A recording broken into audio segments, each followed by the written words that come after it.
I found myself inverted at that precise moment. A wrench clutched firmly in one hand, my boot wedged against the emergency grav stabilizer.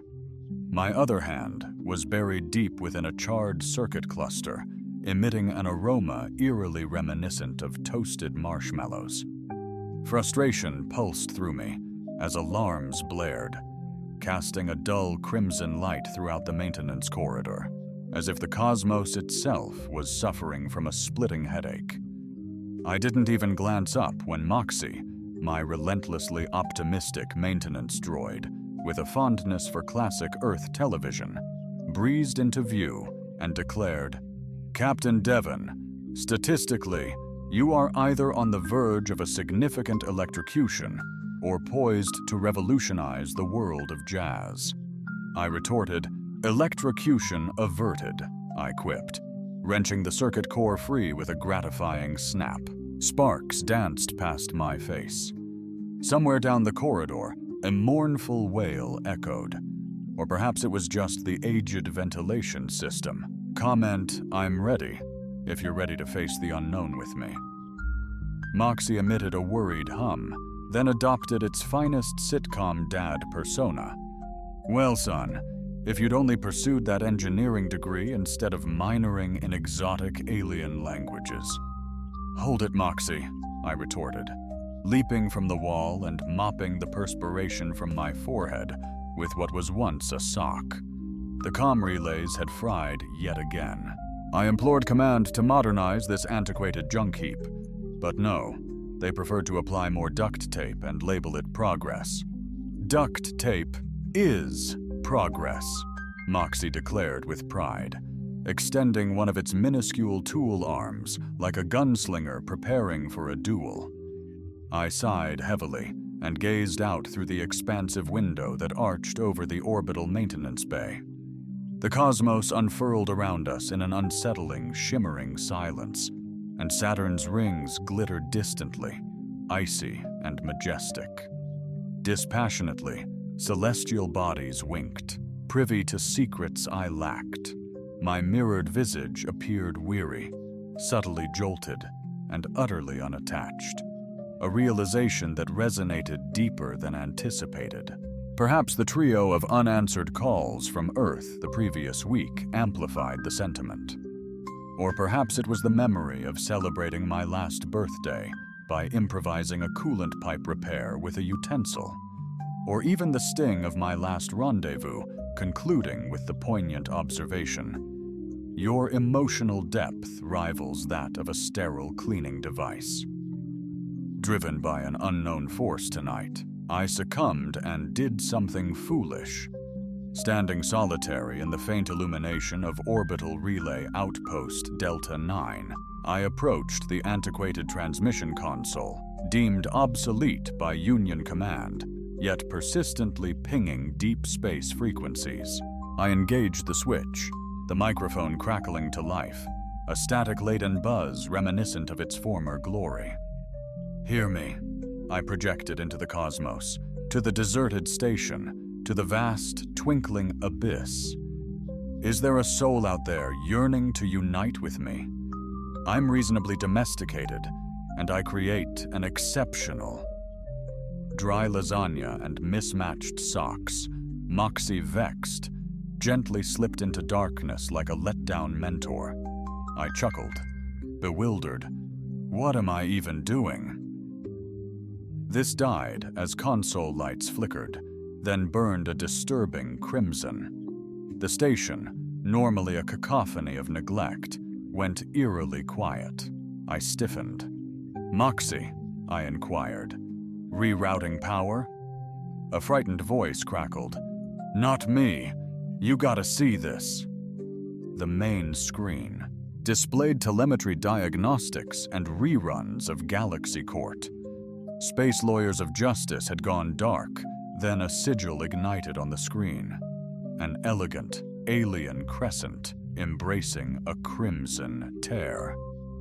A voice, smooth as moonlight-infused velvet, intoned, "Agreement acknowledged."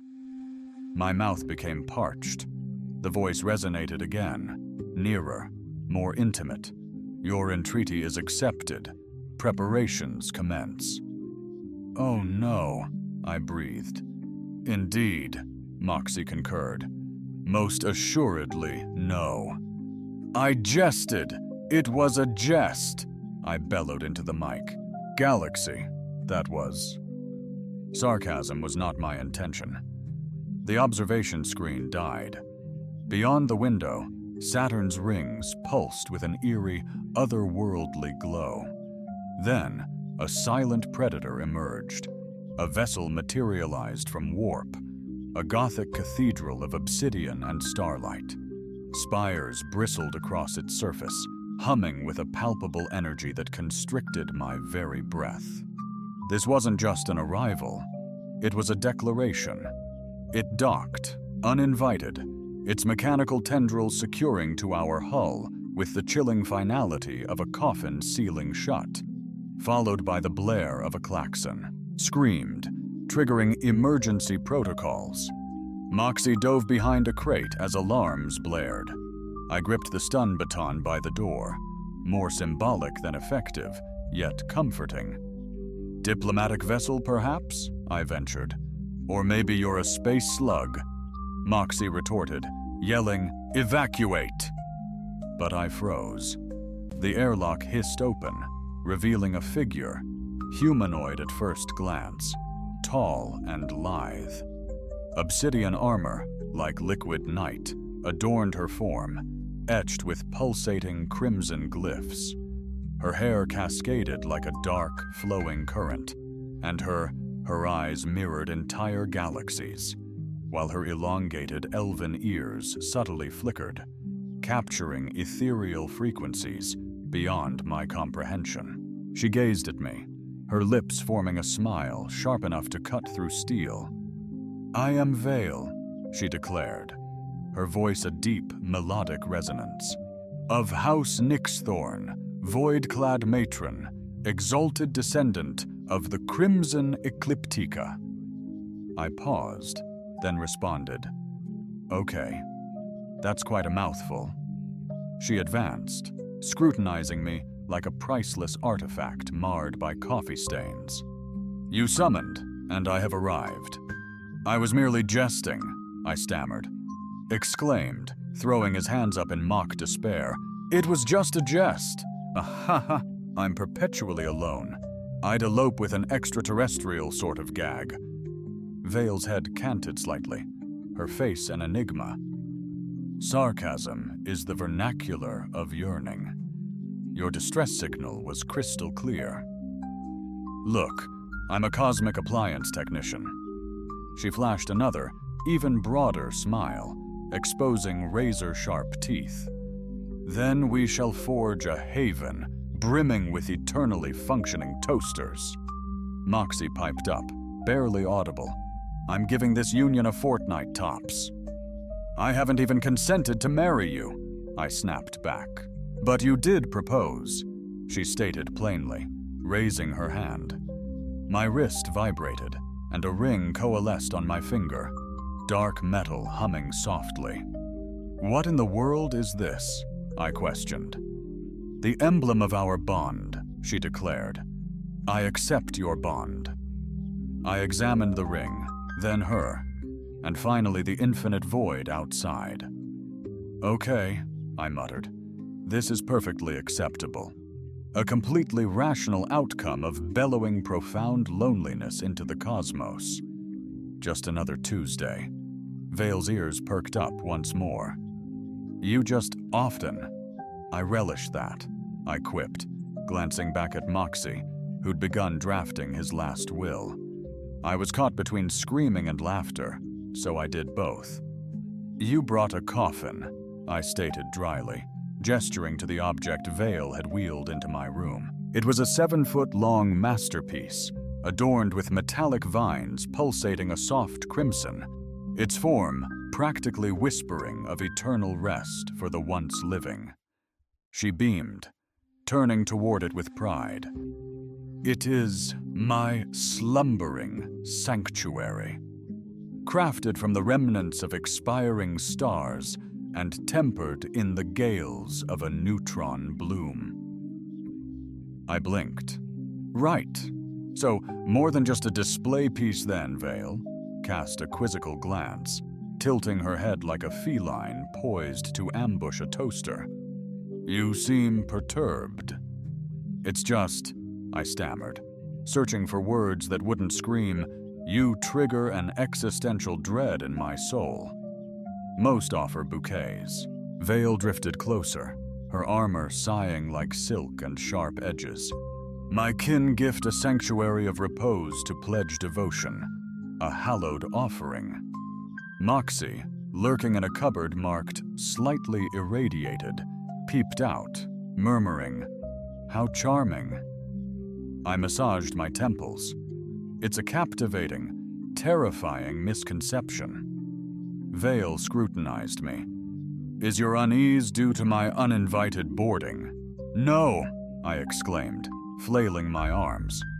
My unease stems from bantering about celestial weddings one moment, and the next, you're attaching a cathedral with roaring engines to my station and settling in. It's the velocity that bothers you? Precisely. The speed. It hasn't even been a full rotation. We haven't even shared a formal rendezvous. Velith gazed skyward, thoughtfully, as if meticulously processing strategies within her mind, simulating rigorous battle drills in the ship's simulation chamber. Do you think that encapsulates a date? Indeed, a profound unveiling of one's combative artistry exposes the very essence of their being. Moxie chirped in agreement. She's not off target. That's precisely how I bonded with my firewall. I settled onto my bunk, deeply introspective. The ring upon my finger resonated with a subtle hum. I attempted to remove it on 2 occasions. Initially, it transformed into a fluid state, effortlessly returning to its position. Subsequently, it murmured, "Refrain from ingratitude," in a voice that could or may not have been my imagination. Never truly infiltrated my mind. Possession isn't ownership, I countered. Vale's ears perked. You broadcast an invitation. I jested, wallowing in solitude and sardonicism, not issuing a genuine vow. Irony and earnestness blur vocally. Once our kind ignited a 6,000-year conflict over a sarcastic peace offering. Those ashes now constitute 3 diminutive satellites. I stated, "This is untenable. I'm unprepared for matrimony, least of all with a potential blood drinker I scarcely know. Allow me to reiterate, a vampiric sarcophagus is stationed beside my workstation. I abstain from blood consumption." I paused, incredulous. "Seriously?" she affirmed. "Such is an odious caricature. We fabricate sustenance via dark energy and stellar emanations. Blood is both suboptimal and viscous." "Ah," I responded, caught off guard. "That's frankly somewhat comforting." "Yet," she continued, reminiscing like a cherished childhood consommé, "the essence evokes wistful memories." My mouth gaped and shut like a floundering fish attempting to contact technical assistance. An abrupt percussion ensued, more a muffled boom, clatter, and clang, succeeded by a voice over the receiver. "Security detail. We... Unauthorized docking detected. Breach imminent in 20 seconds. Vale's gaze snapped to the door. "Shall I vaporize them?" "Absolutely not," I interjected, positioning myself between her and the control panel. "You will not vaporize security. They're simply performing their duties." And she hesitated, contemplating. "Very well, I shall stun them." "You will do nothing of the sort," I retorted, activating the comm. "Hey team, Devon here. Situation under control. This vessel is under diplomatic immunity. I'm resolving the issue." A pause. "You're dating the threat?" came the query. "Negotiating relationship parameters. I mumbled. Stand down. Copy that. Standing by. Alert us if she gets frisky. Your essence invigorates me. Our connection intimidates them. They fear your power will suffocate them. Rightfully so, I affirmed. She glided toward her sarcophagus, caressing it as a cherished companion. Repose beckons. Recuperation precedes the engagement rite. Wait, what? Vale's countenance remained inscrutable. Bond forging always presents obstacles. Rivals, scorned paramours, celestial entities resisting our union. Oh, please, preparations await, she stated serenely. 12:27. As the slumber chamber unlocked, a delicate whisper escaped, as if relieved to embrace her spine once more. I'm not engaging in combat, particularly not with a plasma-breathing SpaceX bow. Then a practice bout it is, she declared, stepping in. Absolutely not. As you wish, then dream of me. I'll be vigilant. The hatch sealed with a gentle click. The illumination around the coffin softened. A soft drone commenced. Moxie floated, scanning the area. So that's your future bride? I'm wagering 10 credits she devours your essence by Friday, she quipped. She hasn't devoured any souls, but I collapsed onto the bunk, the sheer ridiculousness pressing down on me like a cosmic debt assessment. My mind ran a relentless highlight reel of the past 12 hours.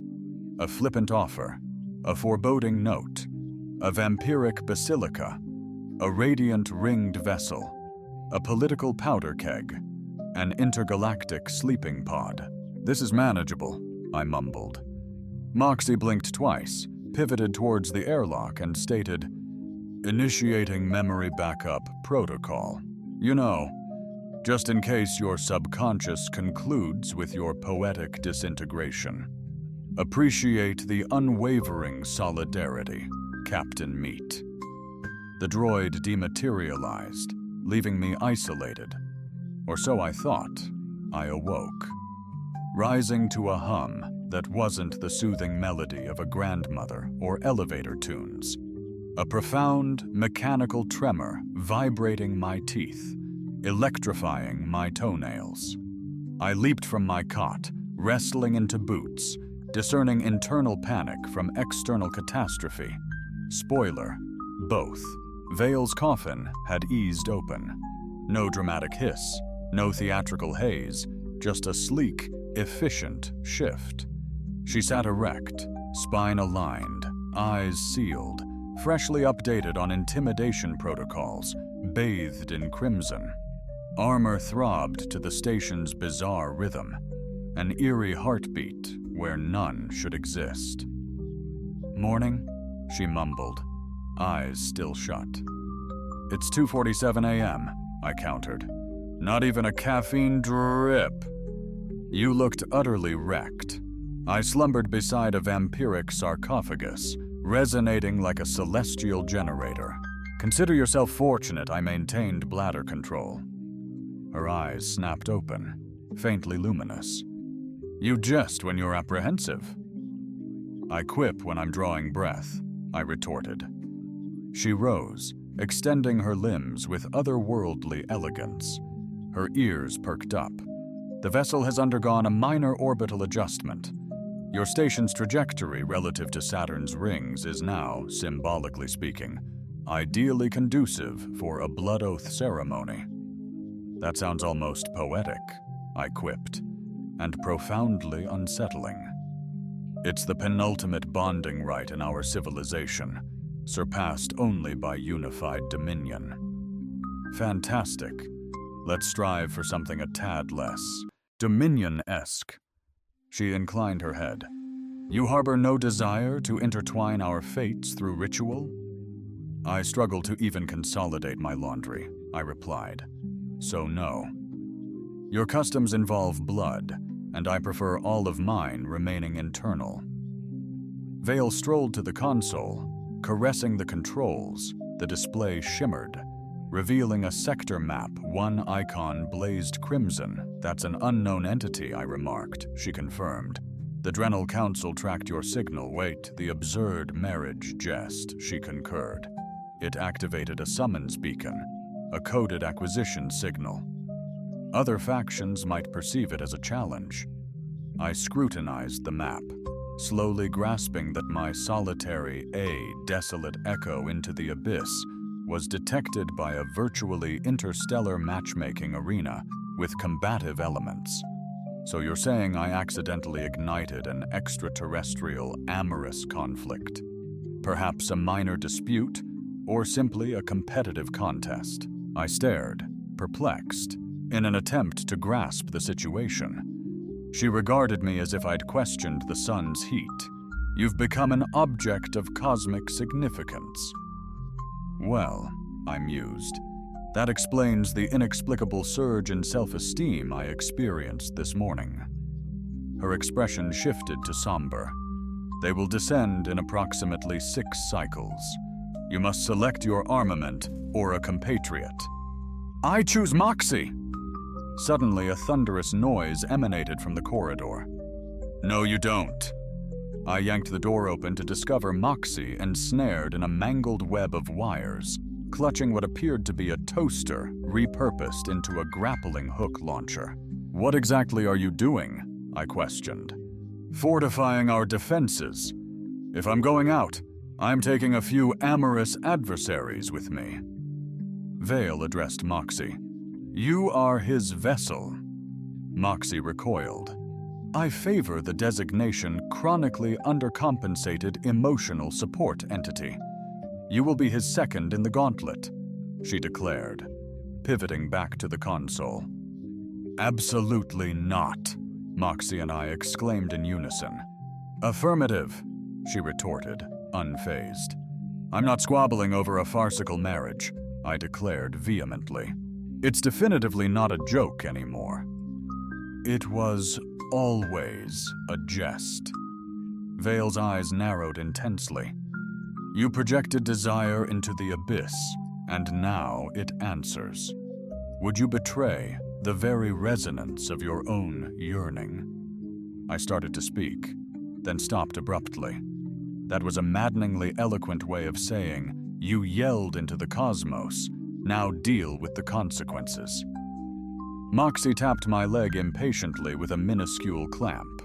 "We need a strategy, a concrete one, or we'll become space debris featured on some warlord's battle analysis podcast." I slumped down at the table, raked my fingers through my hair, and sighed heavily. "Fine, I'll negotiate." To the Drenal, "A profound misunderstanding." Vale remained silent.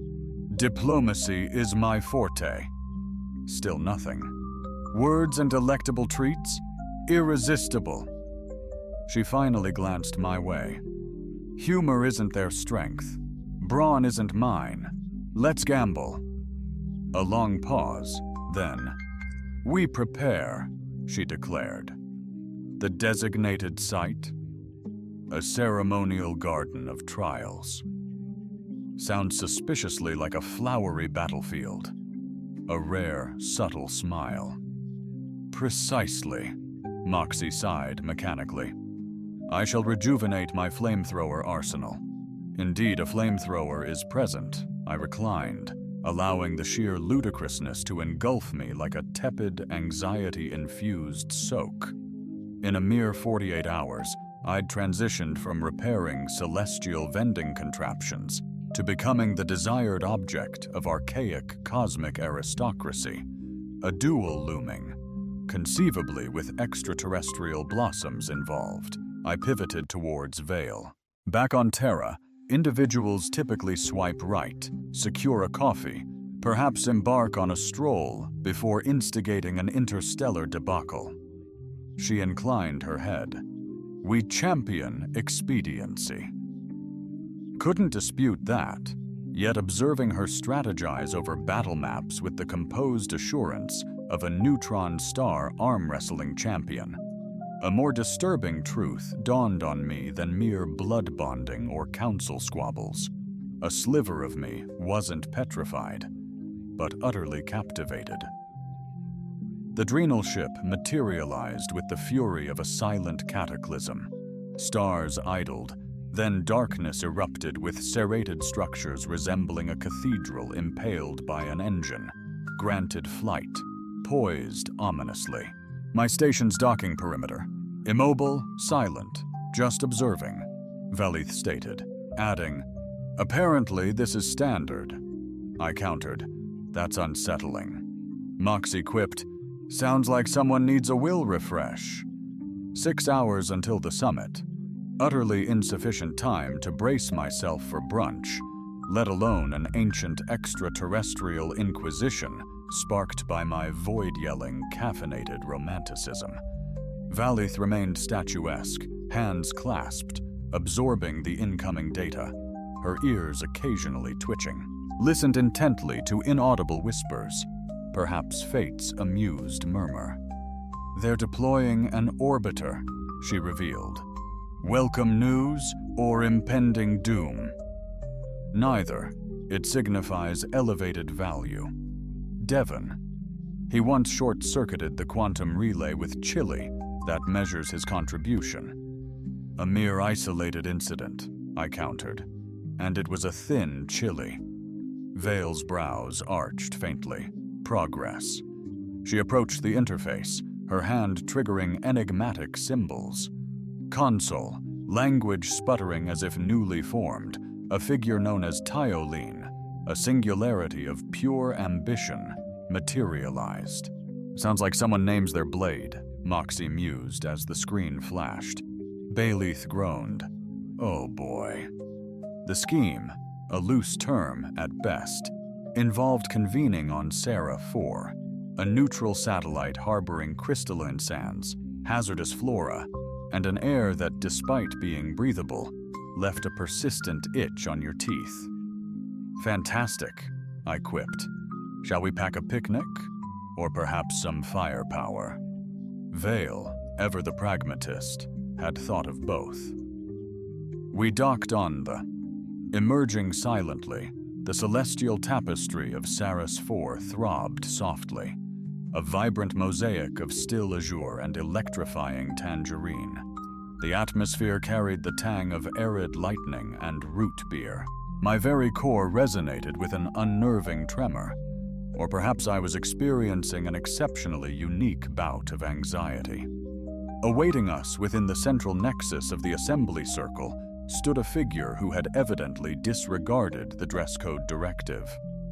Tyrell towered, enveloped in animate armor that scintillated with inlaid constellations. His features were sharply defined, handsome in the imposing manner that precipices are alluring immediately before they obliterate your vehicle. He brandished a staff that thrummed with primordial censure. He fixed his gaze directly at me and retorted, "You're the one who howled into the abyss." "Actually," I countered, "howling possesses a deeper resonance and more raw emotion. What I perceived was the desolate solitude of 1,000 uncaged moons." "Remarkable," I conceded, intending it lightheartedly, but Tareen remained unfazed. There's no space for jest. Only stark truths masked by trepidation. Moxie groaned. "All right, Socrates." Vale advanced, stating, "He's rightfully mine, yet I grant him a chance to voice his thoughts. Let him speak." "Oh, wonderful," came the reply. I interjected, "I thrive speaking amidst overwhelming cosmic tension." Tyrell affirmed gravely, "Continue." I paused, clearing my throat mainly to conquer the unsettling stillness. "So here's the crux of the matter." I emitted a facetious remark, the kind one utters when isolated in the vast expanse for excessive periods, intended to evoke a chuckle, or perhaps a tragically humorous moment, that bittersweet nexus of despair and amusement. However, nobody reacted. What I'm attempting to convey is that I proceeded, without intending to invoke any solemn blood pacts. Challenge rituals or potential soul duels, I'm deeply honored, truly. Who wouldn't be thrilled to be the ultimate prize in a cosmic courtship? But the rules were obscure. Unbeknownst to me, I was broadcasting on galactic Tinder with deadly challenges activated. Tyrion paused. You confess ignorance. Undeniably, I exclaimed. If ignorance was an Olympic sport, I'd dominate this sector. He faced Valith, devoid of honor, yet blessed with humor, she countered, and a rare humility. Is he deserving of safeguarding? She eyed me intently, and her voice softened, yet remained resolute. Yes. Tyrell shifted to Moxie. And you? What's your role? I'm his accountant and his contingency plan, Moxie responded. Furthermore, I attest that Devon, though statistically unremarkable, displays an uncanny knack for survival, frequently by sheer luck. Understood, Tyrion remarked. Then we shall initiate the intent rite. Hold on, what is that? Valus questioned. Non-violent, I breathed, relieved. Theoretically, she appended. Why that addition? Tyrion gestured, and the ground beneath us vibrated with a circle of radiant energy.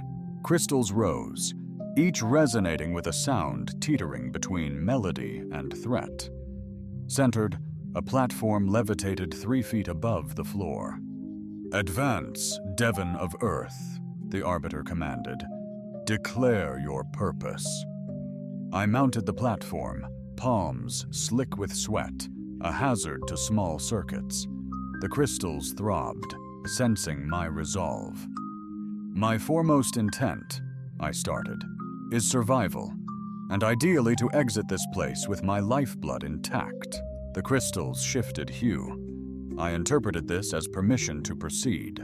I lack a definitive goal, I confessed, but I yearn to discover it through authenticity, through volition, not coercion. Obligation met silence. Then emerald crystals blazed, signaling acceptance, not demise. Tyrelline faced Valith. My purpose: comprehend his journey, safeguard, not control, walk alongside, not lead. Violet crystals throbbed, auspiciously. Tyrelline raised his staff. The bond isn't forged, merely recognized. Let no one challenge this assertion without repercussions. A profound tremor resonated, as if the planet sighed. The duel concluded. I lived, and for the first time since. This entire debacle ignited when I was uncertain about fleeing. The instant we re-entered the station, the lights pulsed hesitantly, questioning our return. The artificial gravity faltered momentarily before stabilizing with a resigned hum, as if the station itself anticipated my return as a broken, defeated mess. Yet I was whole, breathing, relatively unscathed, and seemingly validated by a galactic death priest as an active member in an interstellar hiccup. So baby steps, Moxie surged forward. With the confident bravado of a toaster that weathered a hurricane, bravo Devon, you've clinched the title of most dramatically romantic soul in this sector. And let's not omit the accidental spiritual entanglement with a vampire alien, correct? She confirmed, beeping. I'd probably omit that from your CV, unless you're eyeing a role in a melodrama. Valith remained taciturn as we traversed the hallway, her movements silent, her carriage flawlessly erect, her ears intermittently twitching towards auditory cues, imperceptible to me. I cast a sidelong glance, uncertain whether she was irate, bewildered, or simply pensive.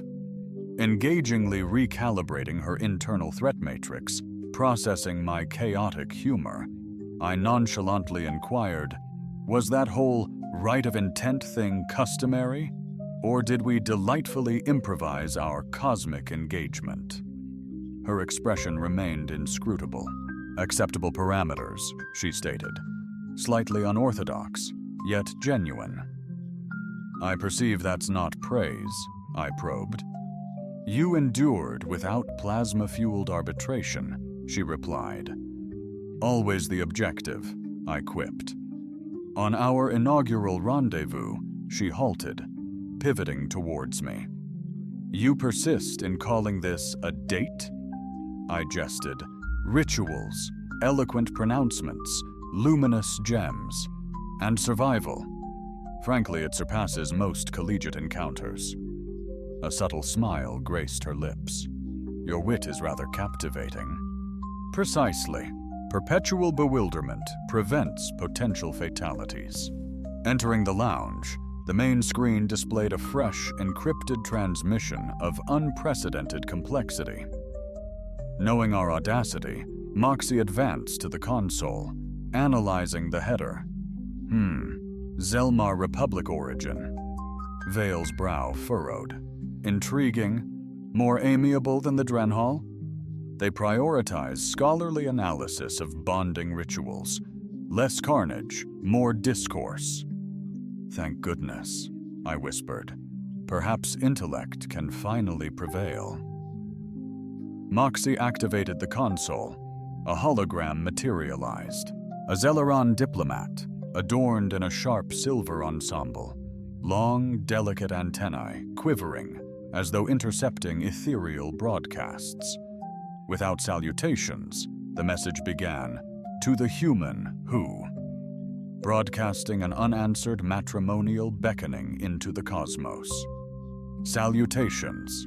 Having scrutinized your effective data profile through thorough assessment, we posit that you could be a promising nominee for the esteemed Harmony Convergence of House Zelmar. An emissary shall arrive within 72 hours. Ready the holoscreen. The hologram vanished. I stammered, Hold on. Another extraterrestrial civilization desires my hand? Moxie leaned in. You're going viral. This wasn't my predicted rise to fame. Vale's gaze sharpened. Zelmar's convergences are articulated, yet far from tender. Fortify your defenses. Identity, purpose, emotional resonance. I can't recall yesterday's breakfast. How to safeguard my emotional core. Define yourself. Demonstrate consistency. I've never been consistent. Moxie chirped. We've observed. Vale glided across the chamber, extracting a sleek training rod from the wall panel.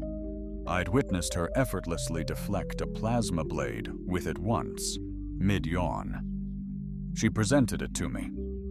I've no need to combat the Zellarians, I stated. This isn't intended for them, she countered. It's for you. Equilibrium transcends the physical realm. I'd always leaned toward dramatic, stylish tumbles.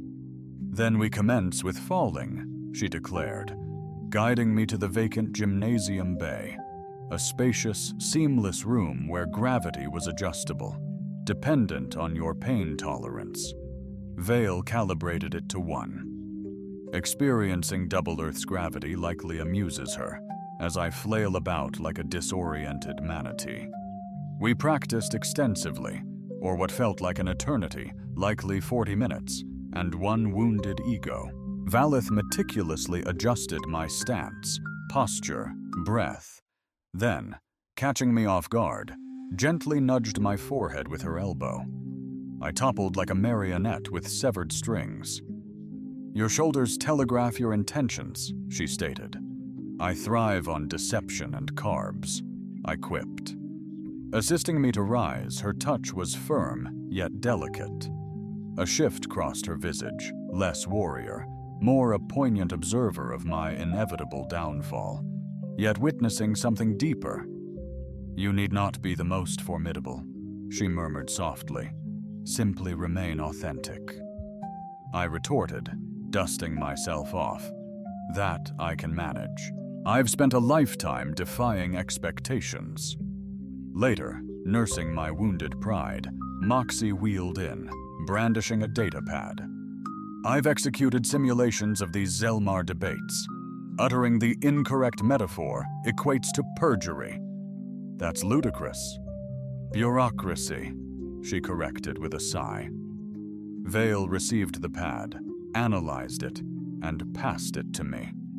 I lamented, anticipating a solitary existence filled with serene seclusion. A few stars, perhaps some regrettable choices, and a feline companion. You still possess that path, Vale affirmed. I met her gaze, questioning. Truly? Her unwavering yes resonated deeply, lingering even as silence descended. It dawned on me that I retained agency, that opportunities had been presented, not forcibly removed. For the first time since this ordeal commenced, a revelation struck. I was unwilling to depart. Not yet. Precisely 37 hours later, the Zelmar delegate materialized, prompting Moxie. Initiated first contact, a cosmic incursion. Their craft, an obsidian prism etched with radiant glyphs, throbbed like a philosophical rave's heartbeat. It didn't dock. It phased into the station, flouting physics and protocol. I waited, heart hammering, expecting humanoid form or a clinical gaze. Instead, a towering bioluminescent entity, a jellyfish cathedral hybrid, materialized. Like phantoms, their eyes flickered on vertical planes, their voices, chords resonating deep within my core. "We are Kizan," they declared, voices like harps cascading downstairs, interpreters of identity. "Are you the instigator?" I contemplated deceit, but honestly it was more a sardonic scream into the abyss than a calculated interspecies overture. "Acceptable," Kaizen responded. "Your emotional signature was compelling. Multiple conclaves registered interest. House Zelmar asserts precedence. Do I have any agency in this?" "Affirmative, but conditionally based on your..." Coherence has astonishingly surpassed our initial projections, which is frankly terrifying. Indeed, they drifted past me, not walked, leaving a subtle scent of ozone and a feeling I'd later articulate as wistful dread. We shadowed them to the Grand Assembly Hall. Vale now stood nearby, not defensively per se, but poised to rectify reality with a sharp edge should it falter. Moxie equipped the chamber with advanced translator nodes, because evidently Zelmar discussions encompass numerous wavelengths, including emotional resonance, metaphorical depth, and an enigmatic category labeled existential consistency. I inquired its significance. Moxie quipped, "Strive for harmony with your inner self." Easier said than done. Kaizen commanded the luminous data circle's core. The Accord trial commences. They announced, "You'll face 3 inquiries. Respond not with mere data, but profound clarity. May I seek counsel?" That's phase 2. This initial stage is isolation. Vale receded. Moxie silenced herself, leaving me isolated within the circle, confronting a radiant being resembling a poet's error within a fusion reactor. Kaizen initiated the first. The poignant query reverberated, shaking the very foundations of the room. Who are you in the unseen hours, the silent moments? A potent dose of existential vulnerability, striking immediately. I paused, then confessed. I'm the solitary conversationalist in deserted corridors, the creator of clumsy jests to mask underlying anxieties, the hesitant sender of digital missives. I am the internal monologue whispering, "For the love of everything, don't fumble this." And the quieter voice whispered, "You've already done it, and perhaps that's enough. I'm not extraordinary, but I'm authentic and striving. Silence lingered. The light subtly changed. The air carried a hint of citrus and a touch of static. Kaizen leaned in slightly. Second question. What do you truly dread? What do you desperately desire? I crave connection, but I fear sabotaging it.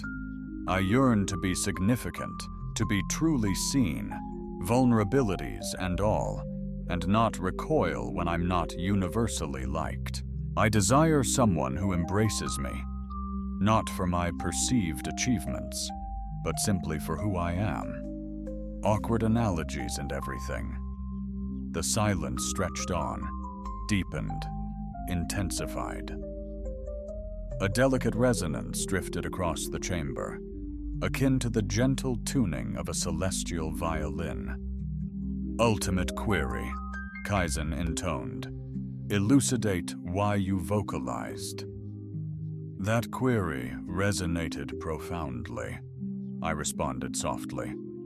Because of sheer exhaustion. The cosmos possesses a deafening silence, an encompassing void.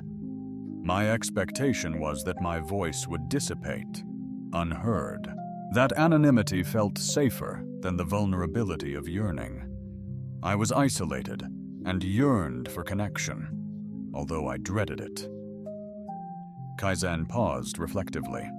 The chamber's illumination subtly decreased, then surged, intensifying. Their voice, tempered with an almost reverential tone, reverberated. Your articulation transcends probabilistic norms. Your metaphors resonate profoundly. Zelmar validates your insights. Praise be. We're also extending esteemed honorary Scholastic Union membership. Hold on. What's that entail? It's a formal invitation to integrate into our cognitive heritage. You're free to refuse, but know that you're now a recognized figure. You're saying I've gained notoriety in academic realms? Kaizen affirmed, though it's less exhilarating than it seems. The trial concluded not with ovation, but a subtle wave of acknowledgement. Kaizen inclined, a gesture both ceremonial and ethereal, then gracefully exited, leaving a tangible envelope. Moxie promptly scrutinized it and declared it secure, a relief considering my previous mail detonated in a 14-dimensional paradox. Within was a data shard and a message. Your solitude echoed. May your lucidity prevail. Vale drew near silently. You didn't crumble. Not yet, I stated. But I'm yearning for a victory slumber. She cocked her head. You felt fear. Still do. Yet you spoke truth. That's fortitude or sheer recklessness. You performed admirably. I scrutinized her, searching her composed facade. Do you believe I surmounted some trial? No, she murmured. I suspect you ceased self-evaluation afterward. In my secluded chambers, I gazed at the cosmos, pondering how many souls persevered, their voices echoing in the void, yearning for a response. A revelation dawned. Perhaps the response transcends expectation, manifesting as a statuesque extraterrestrial with elongated ears, an intense gaze, and a subdued assurance that solitude is an illusion, even when precipitated by jest. I was roused by Moxie's vocalizations, not a cry of terror signaling imminent danger, but a digital shriek of revelation, the kind she unleashed upon unearthing a profoundly disturbing galactic decree, or when the coffee synth malfunctioned, dispensing scorching soup masquerading as espresso. I roused groggily, squinting at the wall displaying stale news from 3 solar systems past. Moxie, I murmured, please not another interstellar betrothal proposal. Even worse, she chirped from her station. You're summoned to a conclave of emotional anomalies. Is that dire? Officially designated a relational anomaly bordering on pathology, it resembles a government-sponsored group therapy session with delightful refreshments. Vale materialized in the doorway, silent as an unformed idea. He's declining. Why? I mumbled, battling lingering sleepiness. The Threx host the summit. They meticulously document behavioral aberrations for philosophical weapon development. Sounds fabricated. It's factual. They once weaponized a wedding speech, inciting chaos. Though, admittedly, it was a bit inflammatory. I've attended a number of weddings that bordered on disaster. Vale folded her arms, her gaze intensifying ever so subtly. Your presence would trigger immediate cognitive analysis. They'd scrutinize you, deconstruct your linguistic quirks. Their loss, I retorted. Even I can't decipher half of what comes out of my mouth. Moxie sashayed into the chamber, projecting a holographic invitation. It throbbed softly with hues of amber and lavender, striving for tranquility, yet falling slightly short. The inscription declared, "To the singular human anomaly, your unique resonance has disrupted projected emotional paradigms. Given the circumstances, we extend an invitation. Remuneration features exquisite delicacies." "They're tempting you with dessert," I asserted. "Absolutely not," Phalith retorted. "This isn't your call." "It is now," she stated, "especially when it entails your potential reduction to a mere data statistic within a manipulative, empathy-driven weaponization project." "Only one dessert? Fermented cake using ambient tension?" Big red flag. We diplomatically yet subtly declined, a move Moxie dubbed passive-aggressive diplomacy, primarily involving a sparkly cat shrug gif. Interstellar communication standards have plummeted since meme introduction. We're now cosmic raccoons, crashing a banquet, totally off agenda. Surprisingly, I'm idle, just absorbing the sheer oddity of it all. It began as a jest, a silly, cutting one. I shouted into the abyss and somehow became entangled in interstellar mating rituals, existential debates, and apparently a viable candidate for confectionery research. I drifted through the station, half lost in thought, half dodging Vale, not out of avoidance, but because lately our every conversation was charged with a heavier, intricate quiet, less awkwardness, more palpable expectation. I finally located her in the observatory, frozen in place, mesmerized by the swirling binary system. She didn't turn as I arrived. Entered, but I sensed her recognize me like gravity embraces a falling object. Could I pose a question? I ventured. She remained still.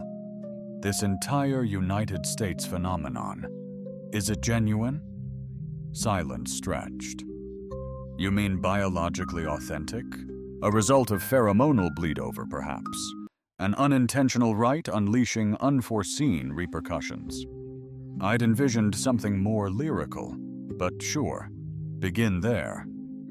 Turning slowly, she stated, "It's profoundly real to me, despite my being merely a peculiar human, burdened with clumsy reactions and perpetually awful timing, precisely because of that." "You've stumbled upon unfortunate timing," she remarked. "However, I'm captivated by the unforeseen, by decisions that shatter expectations. You lack cold logic, yet possess genuine sincerity. I'm akin to a passionate spreadsheet riddled with charming errors. An apt, though imperfect, description." Silence enveloped us as the cosmos pirouetted serenely outside, oblivious to our earnest attempts at mutual comprehension within this metallic vessel. "Do you believe," I ventured, "that perhaps this convergence was inevitable? A twist of fate?" Meaning, she mused, is the narrative we elect to embrace. I think that's what she said, I mused. But I'm backing this choice. For once I refrained from jesting, sidestepping with wit, or a shrug, or a lonely microwave burrito metaphor. A nod sufficed. Just then, Moxie's ping on our comms felt perfectly timed. "Hey lovebirds, peep this." We bolted to the control room where the main monitor showcased a subspace ripple, an undulating bloom as if a stone plummeted into reality's core. According to Moxie's data, it wasn't naturally occurring. Something or someone was broadcasting to the cosmos like a sonar. What on earth is that? I inquired, my voice laced with apprehension. It's a summoning beacon, she explained, encoded intricately with your vocal signature. I was taken aback. My what now? She rewound the audio, and I recognized my own voice, twisted and fractured. Is there anyone out there inclined to take me as their spouse? A rhythmic pulse followed, succeeded by an echo. Not Valeth's this time. Not just one being, but an entire chorus. I managed, my throat parched. How many species did that jest reach? Moxie ventured. Best estimate? All of them. The signal rippled throughout subspace, escalating in intensity a universal symphony, resonating far beyond the grasp of any solitary species. This was beyond a simple joke. A soft call, a symphony of beckoning, a signal spanning galaxies. I perched on Valeth Station's observation deck, Moxie's gentle hum a backdrop to her insatiable data quest. So, I mused, massaging my forehead, my offhand jest is now the cosmos's hottest meme, only instead of kittens, it's botched proposals. Valeth offered a warm, knowing smile. You've forged a profound connection, a rarity, even by accident. I scoffed. I prefer to consider it serendipity. Unforeseen turmoil, subtly transformative, erupts from stillness, she mused, birthing novel opportunities. I observed her graceful, elongated ears, reflecting celestial light, realizing the extraordinary. This extraterrestrial, once my source of fear, had evolved into my steadfast foundation. Not merely for her alien nature, nor her elven features, nor her understated power, but for unveiling an alternate form of valor, the audacity to embrace vulnerability. Recall when I playfully challenged the cosmos, believing myself merely voicing a fleeting existential crisis. I remarked, Vale affirmed, and behold, now.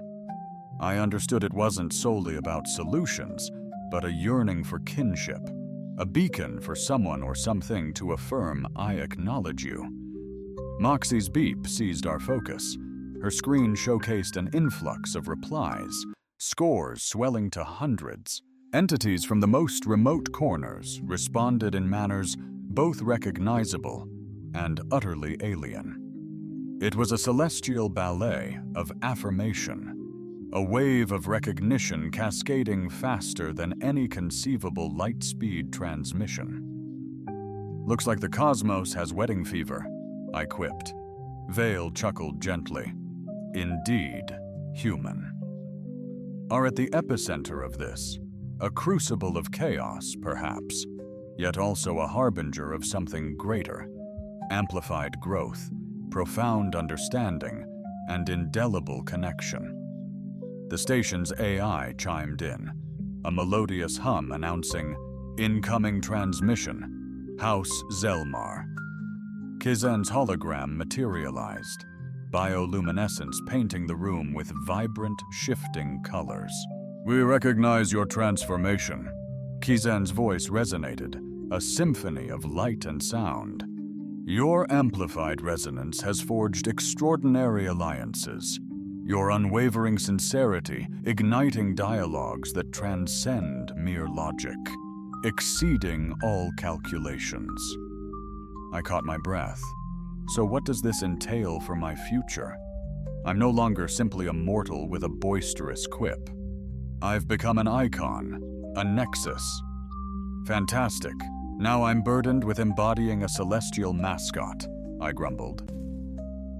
Kizen's essence radiated with palpable mirth. Never diminish the potency of authenticity, Vale declared, her gaze unwavering. We extend an invitation. Proceed on this odyssey as a cross-dimensional envoy or retreat to your former isolation. The query lingered, pregnant with potential. I contemplated the desolate evenings, the sardonic retorts, an unforeseen encounter with an otherworldly vampire enchantress, graced with elongated ears, unfolded as she yearned to truly understand me, not merely to wed me. I embrace connection, I declared at last, not from a place of knowing all truths, but weary of feigning disinterest in this. With a digital giggle, Moxie interjected, "Well, that took an eternity." Vale offered a tender smile as she whispered, "And thus a new saga commences." In the subsequent weeks, existence morphed. I embarked on a journey to decipher the intricacies of interspecies courtship customs, interpreting the nuanced signals of beings who conveyed thoughts and emotions through light, telepathy, and occasional interpretive movement. Valeth became my guide, unwavering patience and profound honesty, unveiling love's duality, fierce and tender. I chuckled at galactic matchmaking's bizarre bureaucracy, endless translation mishaps, and countless species now haunted by my voice and awful jokes. One eve, bathed in binary sunset hues, Vale grasped my hand. "You're transformed. As are you. Together, we're less isolated, even from Jest's genesis." She grinned, eyes sparkling with ancient starlight. "Sometimes. The universe orchestrates responses beyond our wildest predictions." In that instant, I grasped that my odyssey wasn't about eluding solitude or securing a tidy conclusion. Rather, it revolved around wholeheartedly welcoming the unforeseen, relishing the cosmic jest, and discovering a kindred spirit to share the laughter. After all, occasionally the most magnificent escapade lies in wholeheartedly embracing whatever destiny unveils.